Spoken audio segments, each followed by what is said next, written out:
창세기 강의 41번째 사랑의 세상이 열리다 41번째 시간입니다. 창세기 27장 1절에서 29절 일상 속에 임하는 하나님 나라라는 제목으로 함께 은혜를 나누고자 합니다.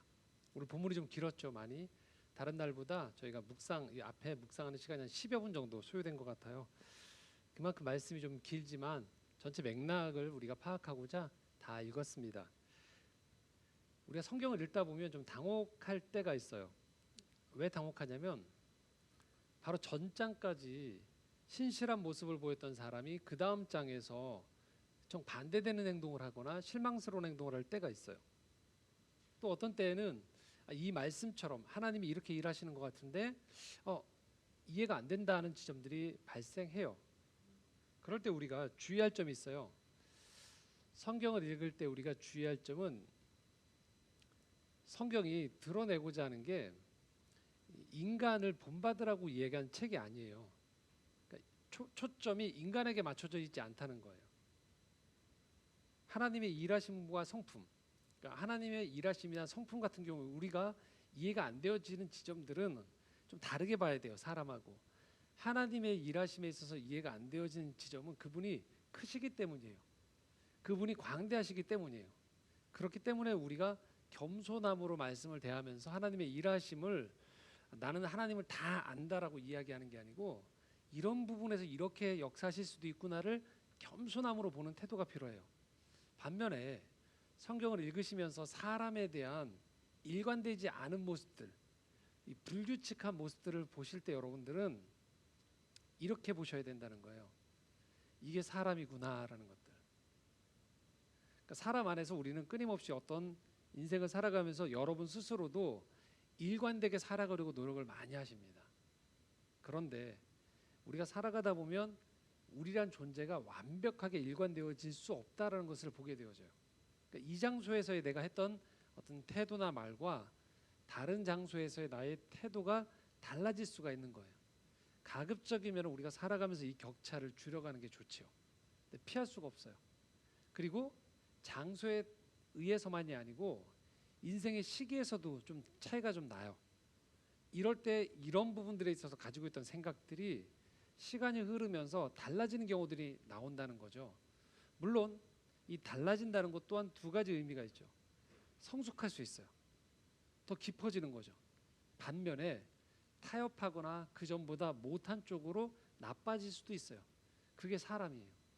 그렇기 때문에 우리가 이 성경을 보는 가운데에서 이 사람들의 일정하지 않은 모습을 보면서 당황하는 것이 아니고 그 안에 투영되어 있는 이 인간의 실존을 좀 보는 거죠. 그 실존 안에 나도 포함된다는 거예요. 그렇기 때문에 이 지점을 알면 여러분들이 성경을 읽으실 때 조금 더 자유함을 얻게 되세요. 그 사람을 한 가지의 모델로 계속적으로 끼워 맞추려고 하다 오는 가운데서 오는 이 논리적인 흐름의 끊김 때문에 여러분들이 덜 당황하신다는 거예요. 또한 그 성경을 읽으시는 여러분 스스로에게도 조금 더 성숙함 가운데 나오는 행동을 요청하는 거지 되어지지도 않는 수준에서 무조건 논리적인 일관성을 여러분들한테 요청하는 게 아니라는 것들을 좀 기억하실 필요가 있어요. 한 번 더 말씀드립니다. 그래서 성경에 나와 있는 모든 이 율법과 어떤 지침들은요 여러분의 성숙함들 속에서 배워 나온다는 것들을 기억하시라는 거예요. 성경에 나와 있는 인물들은요 그래서 자신들이 모자라고 부족한 것만큼 다 드러나요. 그 부족한 것 때문에 누군가한테 상처를 줘요.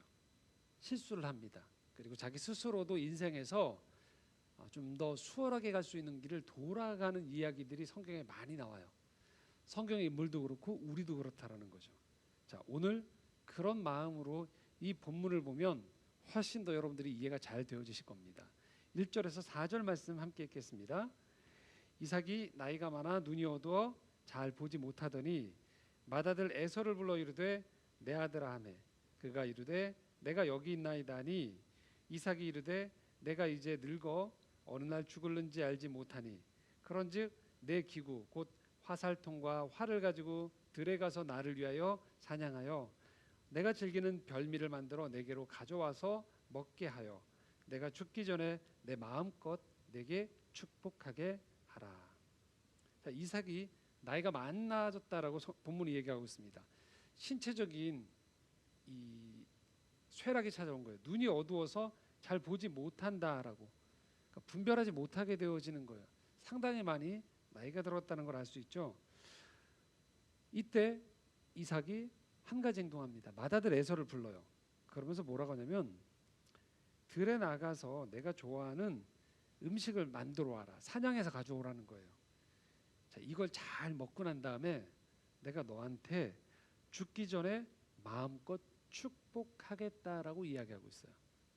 아마도 음식을 가져오라고 하는 이유 중에 하나는 너무 힘들다 보니까 가져온 음식으로 이 원기를 좀 회복하고서 온 힘을 다 들여서 아마도 이 에서를 축복하려고 하는 아버지의 마음이 담겨 있는 것 같아요. 자, 여기까지만 보면 굉장히 좋아 보인단 말이에요. 아버지가 아들을 축복하는 게 뭐가 문제입니까?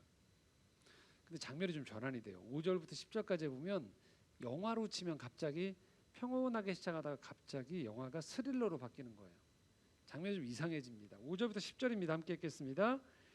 이삭이 그의 아들 에서에게 말할 때 리브가가 들었더니 에서가 사냥하여 오려고 들러 나가매 리브가가 그의 아들 야곱에게 말하여 이르되 내 아버지가 내 형 에서에게 말씀하시는 것을 내가 들으니 이르시기를 나를 위하여 사냥하여 가져다가 별미를 만들어 내가 먹게 하여 죽기 전에 여호와 앞에서 내게 축복하게 하라 하셨으니 그런즉 내 아들아 내 말을 따라 내가 내게 명하는 대로 염소떼에 가서 거기서 좋은 염소 새끼 2마리를 내게로 가져오면 내가 그것으로 내 아버지를 위하여 그가 즐기시는 별미를 만들리니 내가 그것을 내 아버지께 가져다 드려서 그가 죽기 전에 내게 축복하기 위하여 잡수시게 하라.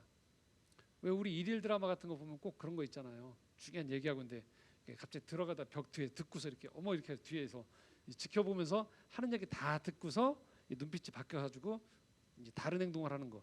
딱 그 장면이에요. 이게 막장 드라마에서 그런 장면들이 많이 나오는데 놀랍게도 이게 거의 이 장면은 막장하고 비슷한 거예요.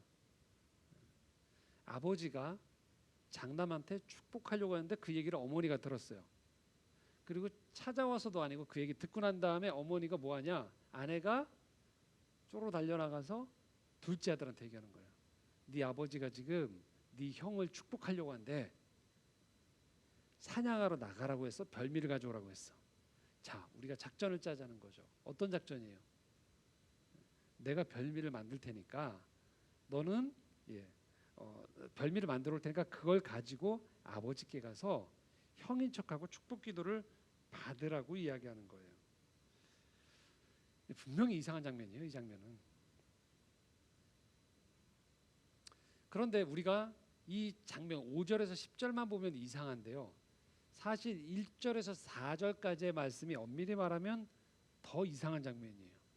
왜 이상한 장면일까요? 우리가 쭉 지금 창세기 강해를 들으면서 창세기 25장 23절에요.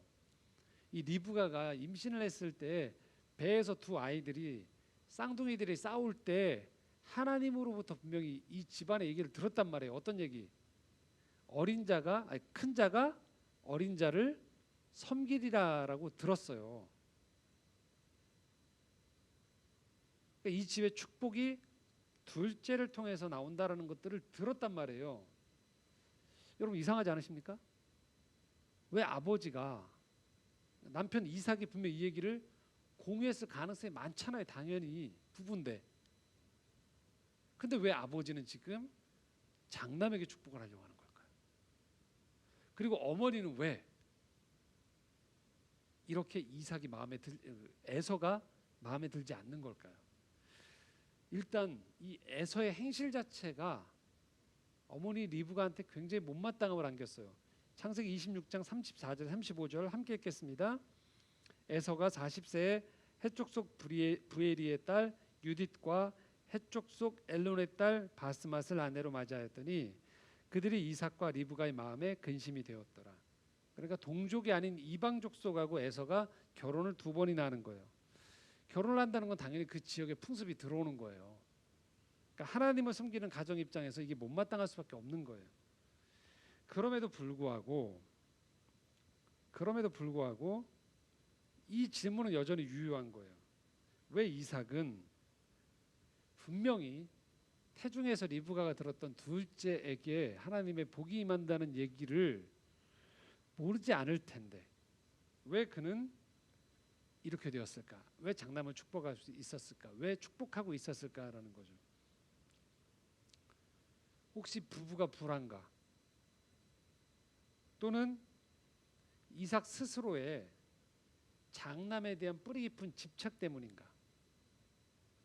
얼마든지 우리는 여러 가지 추론을 해볼 수 있어요. 근데 이건 어디까지나 다 추론이에요.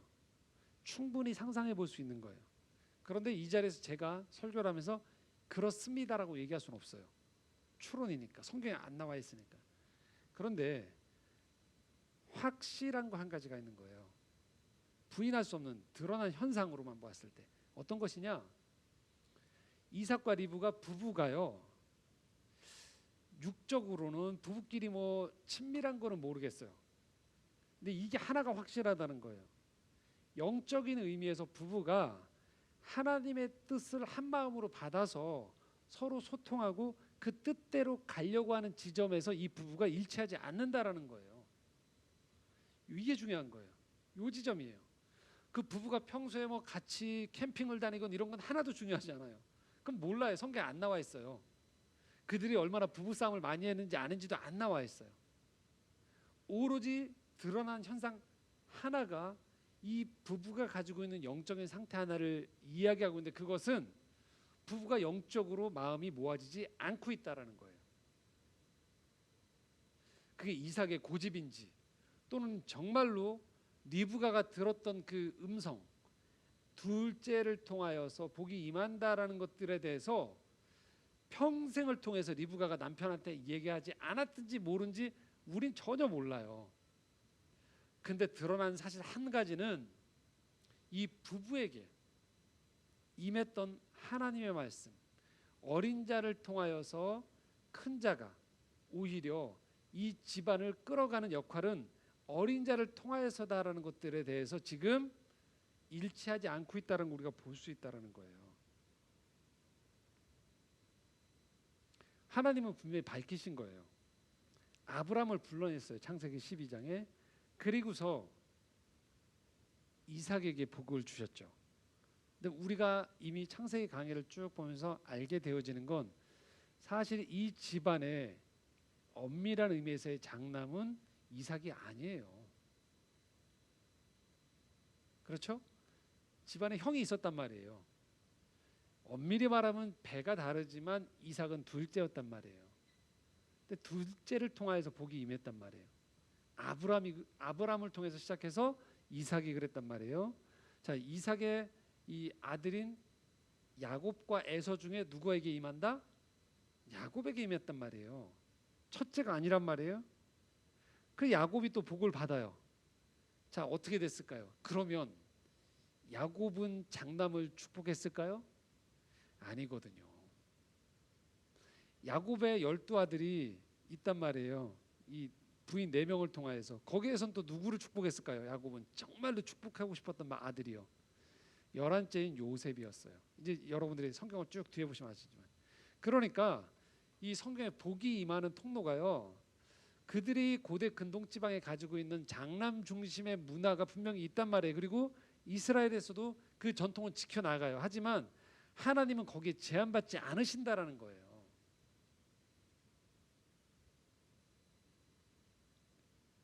하나님은 지금 이 부부에게 밝히셨어요. 둘째를 통해서 이 아브라함을 불러냈던 이 중요한 역할을 맡기시겠다고요. 그런데 왜인지는 모르겠지만 결과론적으로 봤을 때 이 부부 사이에서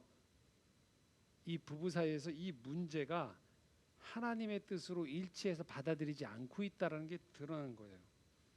시간이 없었을까요? 그렇지 않습니다. 방금 우리가 읽었던 본문에 보면 에서가 결혼했을 때가 이미 40살이라고 하고 있어요. 이 시점을 보면 이미 가장 아무리 적게 잡아도 뭐예요? 40년은 훌쩍 지나는 세월이 지금 이 집안에 흐르고 있는데 부부 사이에서 이 문제가 정리가 안 된 거예요.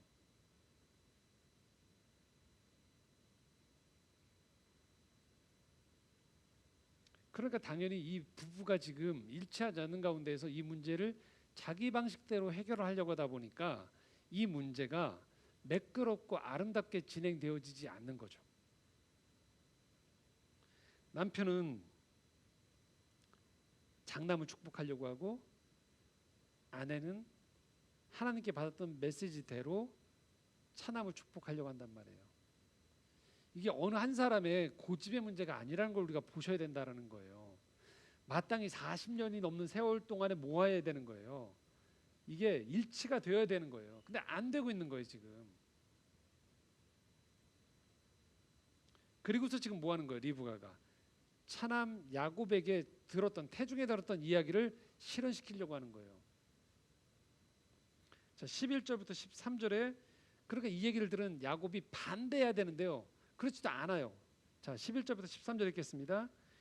야곱이 그 어머니 리브가에게 이르되 내 형 에서는 털이 많은 사람이요 나는 매끈매끈한 사람인즉 아버지께서 나를 만지실진데 내가 아버지의 눈에 속이는 자로 보일지라 보근고사하고 저주를 받을까 하나이다. 어머니가 그에게 이르되 내 아들아 너의 저주는 내게로 들리리니 내 말만 따르고 가서 가져오라. 지금 야곱도 고민하고 있는 건 어머니 이 문제를 어머니께서 하나님 말씀이 임하셨던 것들을 통해서 우리가 좀 가족회의를 통해서 내가 꼭 복을 받겠다는 게 아니고 이 지금 내가 받고 싶어서라기보다 하나님의 뜻이 여기 있지 않습니까? 라고 이야기하면서 우리 영적으로 가족 예배를 드리시든지 대화를 해야 되지 않습니까? 라고 얘기를 안 하죠. 야곱의 유일한 걱정은 뭐예요? 들킬까? 그거 걱정하고 있어요. 그러자 어머니는 지금 또 뭐 하고 있어요? 야, 걸려서 만약에 적발돼서 아버지가 저주하면 저준다 누구한테 돌려라? 나한테 돌려라. 좀 무섭기까지 하죠 이게 지금. 영적인 집안 하나님의 복이 임하는 통로의 과정에서 지금 벌이고 있는 이 이야기가요. 아름다운 이야기가 아니에요. 인간들끼리 안에서 이 갈등과 속임이 지금 벌어지는 가운데서 지금 이런 일이 벌어지고 있는 거예요. 자 14절에 17절 함께 읽겠습니다. 그가 가서 끌어다가 어머니에게로 가져왔더니 그의 어머니가 그의 아버지가 즐기는 별미를 만들었더라. 리브가가 집안 자기에게 있는 그의 맏아들 에서의 좋은 의복을 가져다가 그의 작은 아들 야곱에게 입히고 또 염소 새끼의 가죽을 그의 손과 목의 매끈매끈한 곳에 입히고 자기가 만든 별미와 떡을 자기 아들 야곱의 손에 주니 계획을 실행하는 거죠. 염소 새끼로 가져와서 별미를 만들었어요. 당연히 아내니까 더 남편이 좋아하는 음식을 정확히 알았겠죠. 형 에서의 옷을 입혔어요. 거기다가 염소 새끼의 가죽을 통해서 이 매끈매끈하지 않게 손과 목을 입혀놓은 거예요. 변장을 해놓은 거죠. 눈이 어두워서 잘 보지 못하는 남편 그리고 아버지에게 이 모자가 사기를 치고 있는 거죠. 18절에서 20절입니다. 함께 읽겠습니다. 야곱이 아버지에게 나아가서 내 아버지여 하고 부르니 이르되 내가 여기 있노라. 내 아들아 내가 누구냐. 야곱이 아버지에게 대답하되 나는 아버지의 맏아들 에서로소이다. 아버지께서 내게 명하신 대로 내가 하였사오니 원하건대 일어나 앉아서 내가 사냥한 고기를 잡수시고 아버지 마음껏 내게 축복하소서. 이삭이 그의 아들에게 이르되 내 아들아 내가 어떻게 이같이 속히 잡았느냐. 그가 이르되 아버지 하나님 여호와께서 나로 순조롭게 만나게 하셨음이니이다. 야곱이 거짓말을 하는 거예요. 두 가지 결정적인 거짓말을 하죠. 첫 번째는 정체성을 속여요. 자기가 에서라고 얘기하는 거죠. 자기를 속여요. 두 번째는요. 20절에 보면 하나님까지 끌어들여요. 이 거짓말에. 어떻게 이렇게 너 사냥 나갔는데 빨리 가져왔냐 했더니 뭐라고 합니까? 하나님이 순조롭게 만나게 하셨다. 하나님이 도와주셨다고 얘기하는 거예요. 자, 이삭이 속기 직전에 한 가지 이제 관문이 남아 있는 거예요. 그것은 에서의 목소리와 야곱의 목소리가 다른 거죠. 자, 21절에서 23절입니다. 함께 읽겠습니다. 이삭이 야곱에게 이르되 내 아들아 가까이 오라. 내가 과연 내 아들 에서인지 아닌지 내가 너를 만져보려 하노라. 야곱이 그 아버지 이삭이 가까이 가니 이삭이 만지며 이르되 음성은 야곱의 음성이나 손은 에서의 손이로다 하며 그의 손이 형 에서의 손과 같이 털이 있으므로 분별하지 못하고 축복하였더라. 음성은 분명히 틀렸는데 이제 이 신체상의 특징이 그 에서와 비슷하니까 설마 아들이 나를 속였으랴라는 생각 속에서 이삭이 속아 넘어가는 거죠. 그래서 이제 그는 고기를 먹고 난 다음에 야곱을 에서로 착각하면서 축복하는 거죠. 27절에서 29절입니다. 함께 읽겠습니다. 그가 가까이 가서 그에게 입맞추니 아버지가 그의 옷에 향취를 맡고 그에게 축복하여 이르되 내 아들의 향취는 여호와께서 복 주신 밭의 향취로다. 하나님은 하늘의 이슬과 땅의 기름짐이며 풍성한 곡식과 포도주를 내게 주시기를 원하노라. 만민이 너를 섬기고 열국이 내게 축복 굴복하리니 내가 형제들의 주가 되고 내 어머니 아들들이 내게 굴복하며 너를 저주하는 자는 저주를 받고 너를 축복하는 자는 복을 받기를 원하노라. 이삭편에서 장남에게 주어야 될 축복을 마음껏 주는 거예요. 몸의 향취를 축복해요. 농사가 잘 될 거래요. 복을 받을 거래요. 그리고 형제 관계에서도 가문에서도 리더가 될 것을 이야기하고 있어요. 우리 본문을 보면서요, 특히 27절에서 29절을 보면요, 당혹스러워요. 왜 당혹스럽냐? 이처럼 아버지가 영적인 권위를 가지고 있는 아버지가 그의 아들을 향해서 음식을 먹고라도 원기를 회복해서라도 모든 힘을 다해서 하려고 하는 이 축복, 위로는 하나님으로부터 주시는 축복, 수평적인 관계에서의 축복, 이후의 인생 살아가는 길에 대한 축복까지, 시간과 공간과 관계까지 모든 것들을 다 담아서 정성껏 그 아들을 축복해주고 있거든요. 근데 지금 어떤 상황인 거예요? 사기가 벌어지고 있는 거예요. 거짓말의 상황인 거예요. 우리는 이런 생각을 갖게 되는 거예요. 그래서 하나님이 본래 이 기도를 누구에게 주기로 하셨다는 거예요? 야곱이었던 거예요. 그러니까 엄밀히 말하면 야곱은 마땅히 받아야 될 기도를 지금 받고 있었단 말이에요. 그런데 왜 거짓말을 통해서 이런 일이 벌어져야만 했는가를 우리가 봐야 된다는 거예요.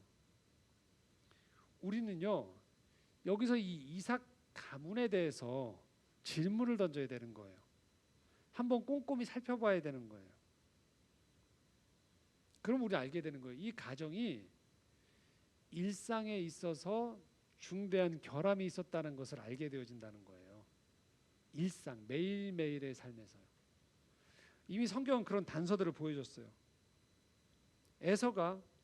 장남 에서가 이방 여인들을 선택할 타락한 결혼을 하는 그 선택에 있어서 그런 가치관이 들어가도록 이 가정 안에서의 분위기가 형성되어 있었다라는 거예요.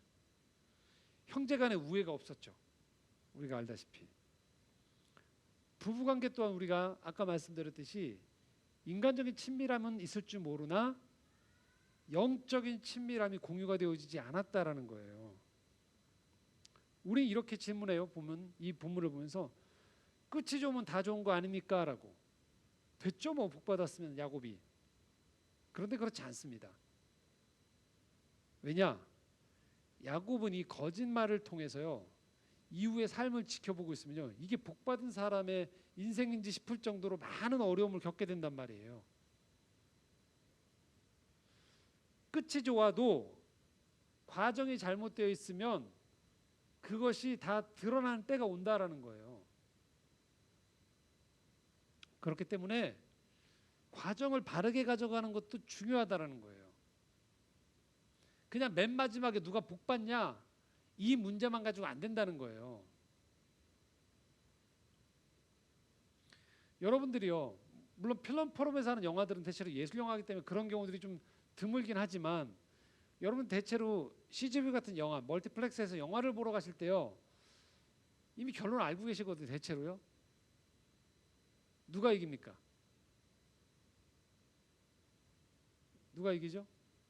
주인공이 이기잖아요. 마블 영화든 뭐든 다. 그렇죠? 최근에 뭐 탑건 영화 뭐 굉장히 많이 본다고 해요. 사람들이요. 막 웅장하다 막. 그래서 그때를 틈타서 보니까 그 파일럿 프로그램 막 이렇게 하고 있으니까 막 이때다 싶어서 공군이 그 밑에 댓글로 공군 입대 방법 막 댓글 달고 있다고 하더라고요. 이때다 해서.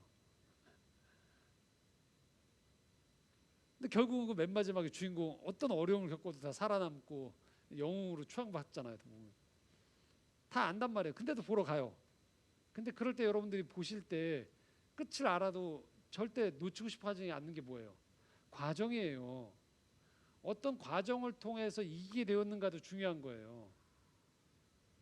그래서 오늘도 주인공들은 그렇게 죽을 힘을 다해서 죽을 고생을 하면서 이기잖아요.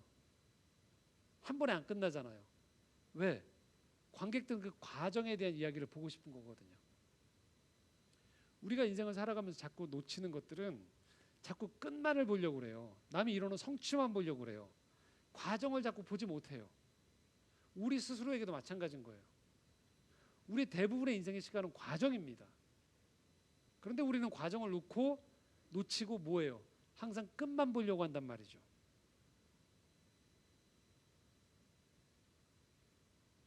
우린 지금 이 이삭 가문을 보면서요, 여기에만 포커스를 두면 놓쳐버려요.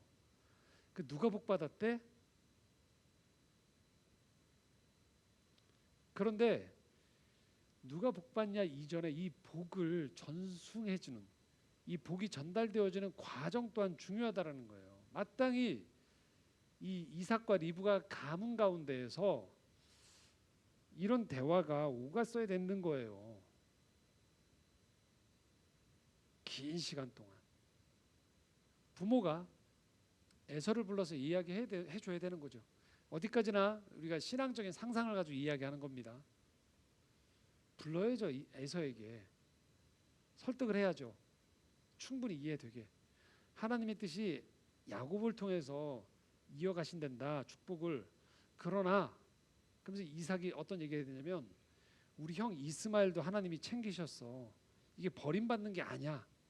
오히려 이 축복이 임한다는 건 막중한 책임이 따르는 거야. 너희 동생 참 무거울 수도 있어라고 얘기할 수도 있는 거예요. 그 책임이라니까 이게. 그렇게 하고 형 또한 동생의 과정을 지켜보는 것도 필요한 거예요. 그래서 이 가족이 하나님이 이제 이 집안의 영적인 리더로서 야곱에게 복의 이 전승이 넘어가는 과정을 사실 경외감을 가지고서 이 식구들이 맞이할 수 있으면 참 좋았을 거라는 거죠. 어디까지나 상상이지만.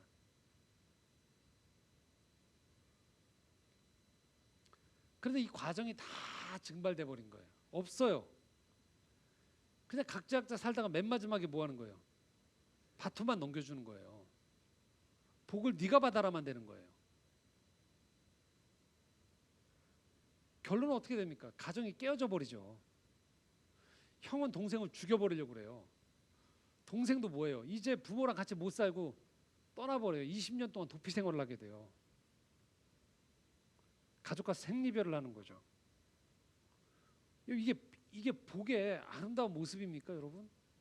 그러니까 우리가 그냥 밖에서 성경을 피상적으로 보면 하나님의 복이 임한다 그러는데, 여러분 이런 식의 복 받고 싶으세요? 여러분 집안에서요? 근데 하나님이 이런 식으로 가정이 깨어지려고 하면서까지 복을 주려고 하셨겠냐고요? 그렇지 않을 거란 말이에요. 근데 이 복을 전달받는 뭐예요? 사람들이 그들의 일상 가운데서 이것들을 진지하게 세밀하게 하나님의 뜻답게, 하나님의 사람답게 그렇게 하지 못했다라는 거예요. 누군가는 그럼 이렇게 얘기할 수 있어요. 목사님, 그 고대 근동지방인데 얼마나 화목했겠습니까? 얼마나 그들의 일상이 그렇게 세밀했겠습니까? 근데 우리가 지금 창세기 12장부터만이라도 우리가 보고 있으면 그들의 일상 가운데에서 하나님의 뜻에 일치하게 누군가를 배려하거나 용기를 내거나 정의를 싸우거나 또는 하나님을 경외하는 일상 가운데서의 모습이 드러나면 항상 그곳은 평화가 찾아왔어요. 항상 바로 세워지면서 질서가 잡혔던 거예요. 그렇기 때문에 고대 근동지방이라고 해서 그들에게 일상이 없었다는 게 아니라는 거예요. 그들 또한 매일매일 삶에서 하나님과 동행하는 것이 중요한 한 사람 한 사람이고 한 가정이고 가문이라는 거예요. 그러므로요, 이 복을 고대 근동지방이 그냥 표면적으로는 물질적인 복의 주도권을 누가 받느냐 정도가 아닌 거예요. 하나님은 복을 주시되요 복받은 가정답게 살기를 원하시는 거예요. 지금 이 집안에는 하나만 존재하는 거죠. 죽장시대 가장을 통해서 복이 임한다. 그 명제 하나만 남아 있는 거예요. 그러니까 그냥 누구한테 이 복을 전해 주느냐만 보고 있는 거죠. 과정이 다 생략되어 있기 때문에 결국 이것은 일상이 파괴되거나 흐트러져 있다는 것을 의미한다라는 것입니다. 우리가 믿는다는 게 이런 거예요. 믿는다는 걸 어떤 특정한 한 순간으로만 놓으면 안 된다는 겁니다. 체험의 순간, 어떤 성취하는 것들, 뭔가를 이루는 것들, 인생에서 이런 것들만을 믿음의 어떤 순간이라고 얘기하면 안 된다는 거예요. 하나님과 늘 동행하는 삶이 일상이 중요한 건데요. 우리가 어떻게 합니까? 급할 때만 하나님을 찾는 거예요. 급할 때. 제가 지난번에도 말씀드렸죠. 저희는 새벽기도가 없지만 교회 지역 교회에서 목사님들이 웃으면서 그렇게 얘기한다니까요. 안 나오시는 분들이 갑자기 새벽기도 나면 뭐예요? 집안에 뭔 일이 있구나. 네, 기도해 드려야겠구나. 그런단 말이에요. 갑자기 일주일 전부터 갑자기 나오는 거예요. 새벽기도. 그리고 나서 뭐예요? 기도한 대로 안 되면 또 뭐예요? 이러시기냐고 하나님한테 막 따지잖아요. 갑자기 일주일 전에 와서.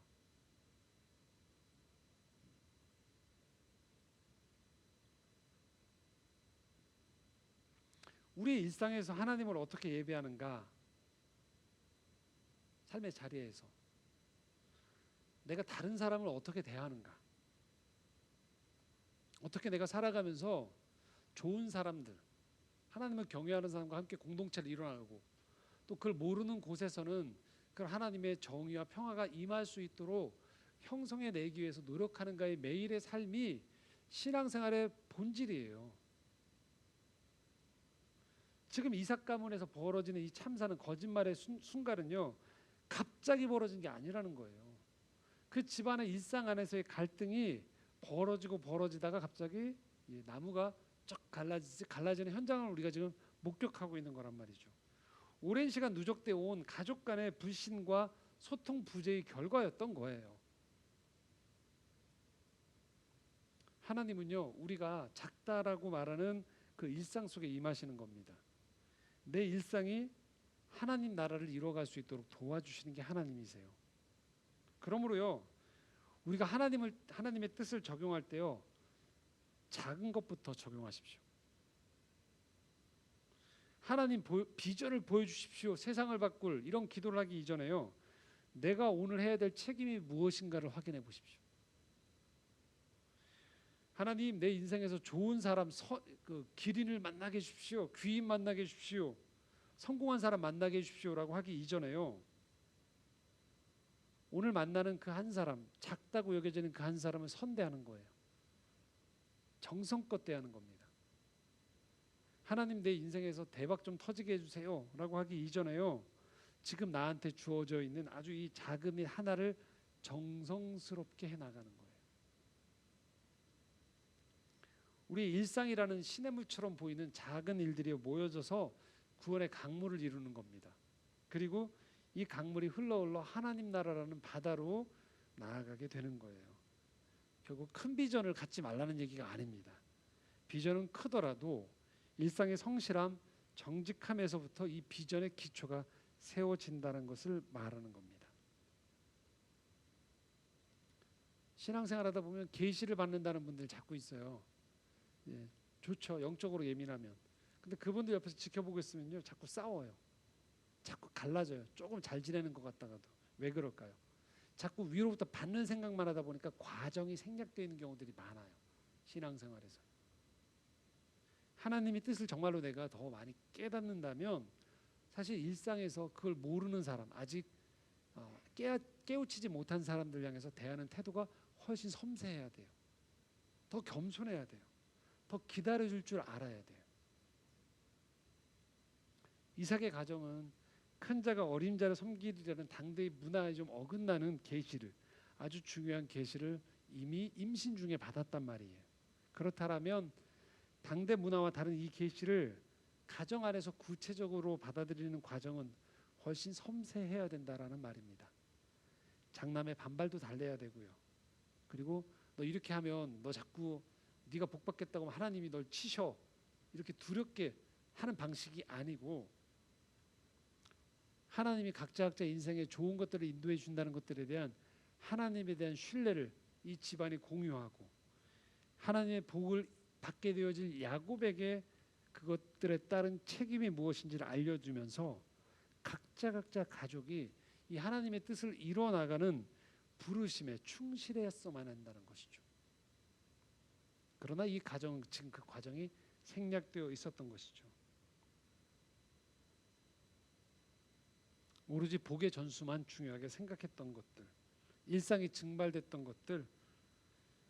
그래서 우리 일상 안에서는 기적만큼이나 여러분이 평소에 하시는 대화, 매일매일에 살아가면서 하나님과 함께 하려고 노력하는 경건의 시간들, 그리고 이 갈등의 순간에 또 실패의 순간에 여러분들이 어떻게 반응하려고 노력하느냐가 중요하다라는 것입니다. 성경에 보면 초대교회에 많은 기적이 일어났어요. 자, 한번 볼까요? 사도행전 2장 43절입니다. 함께 읽겠습니다. 사람마다 두려워하는데 사도들로 말미암아 기사와 표적이 많이 나타나니, 기적이 많이 나타난 거예요. 근데 사람들이 정작 믿게 되어지는 가장 중요한 포인트 중에 하나는요, 그 밑에 말씀입니다. 2장 46절에 47절인데 함께 읽겠습니다. 날마다 마음을 같이하여 성전에 모이기를 힘쓰고 집에서 떡을 떼며 기쁨과 순전한 마음으로 음식을 먹고 하나님을 찬미하며 또 온 백성에게 칭송을 받으니 주께서 구원받는 사람을 날마다 더하게 하시니라. 제가 빨간색으로 표시를 해놨죠. 날마다예요. 그들이 이 기적을 체험했던 것들 속에서 날마다 뭐하냐? 마음을 같이 했대요. 마음을 모이기 힘썼다는 거예요. 떡을 떼면서 경제적으로 서로 나누고 순전한 마음으로 음식을 먹고 그리고 하나님을 찬송하는 모습을 주변 사람들이 언제 봤다고요? 날마다. 그게 초대교회였던 거예요. 살아가면서 한 번의 커다란 기부도 중요하죠. 하지만 일상에서 가족과 형제들, 이웃들을 향해서 섬기고 나누는 태도 또한, 그런 베품 또한 중요하다는 걸 잊으면 안 된다라는 것입니다. 말씀을 정리해 보겠습니다. 지금 이삭과 리브가는요, 마치 이런 거예요. 무척 좋은 재료를 선물로 줬는데요, 이 재료를 내내 묵혀둔 거예요. 묵혀두다가 뭐하냐, 이렇게 보니까 아이고 음식이 상하게 생긴 거죠. 재료가. 그 뭐 하는 거예요? 다 집어넣고 한 번에 그냥 찌개 끓여버려서 파티해버리고 말려고 하는 거예요. 진작에 좋은 재료를 선물을 받았다라면 뭐합니까? 좋은 레시피를 연구해서 평소에도 다양한 요리를 먹고 나눴어야죠. 다 묵혀뒀다 뭐 한 거예요? 마지막에 그냥 다 상하기 전에 한 번 다 하자 해서 그 많은 이 재료들을 다 넣고 한 번에 그냥 끓여버린 거예요, 찌개를. 결국은 어떻게 됩니까? 야곱 또한 나중에도 동일하게 자기를 편애받았던 것처럼 자녀 편애하다가 어떻게 됩니까? 자기가 20년 도주했던 것처럼 요셉이 형들한테 팔려서 애굽으로 가는, 나중에 우리가 창세기 맨 마지막쯤에 살펴보겠지만 야곱이 자기 인생을 돌아보니까 어떤 세월을 보냈냐? 험악한 세월을 보냈다라고 표현하고 있는 거예요. 복받은 사람이. 그러므로 여러분, 하나님의 일을요, 특별한 몇 가지 사건과 성공에 가두지 마시기 바랍니다. 하나님의 일은 여러분의 일상 가운데 스며들어 있습니다. 오늘 나의 일상에 임하시는 하나님의 일하심을 받아들이고 인정하는 겁니다. 매일 작게 보이는 일상이 중요하다라는 것이고요, 우리 옆에 있는 사람이 소중합니다. 한 번의 대화 속에 정성을 담으십시오. 한 번의 일 속에 여러분의 성품, 신앙적 가치관, 성실함을 담아가십시오. 하나님이 여러분과 함께 하실 것입니다. 기도하겠습니다.